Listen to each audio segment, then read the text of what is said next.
Anthony Fouchard, bonsoir.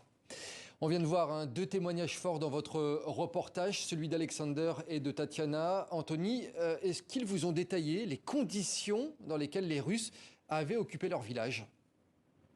Alors les Russes sont arrivés dans ce village le 10 mars. Ils ont quasi immédiatement supplanté l'armée ukrainienne qui était vraiment en situation d'infériorité numérique. C'est ce que confirment en tout cas les autorités militaires sur place.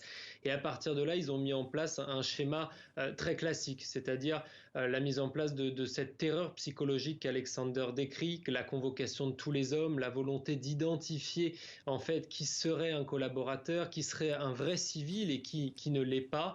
Et puis ces abus répétés. Les habitants à qui nous avons pu parler, mais notamment Tatiana, expliquaient que non seulement les Russes ont tué son mari, mais en plus elle a supporté et elle a vu les bourreaux de son mari pendant près de 3 semaines, puisqu'ils venaient visiter, fouiller la maison de manière quasi systématique, quasiment tous les jours, se servir dans le garde-manger, venir piller ce qui pouvait l'être, puisqu'ils ont pillé la quasi-totalité de ses bijoux et des objets de valeur.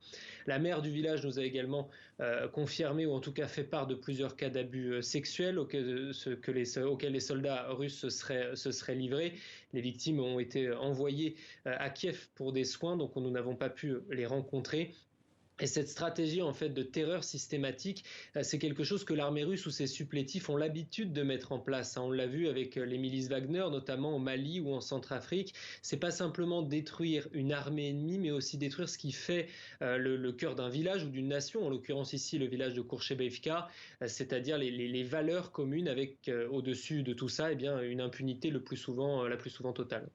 Anthony Fouchard, envoyé spécial de TV5 Monde à Kherson en Ukraine. Merci Anthony.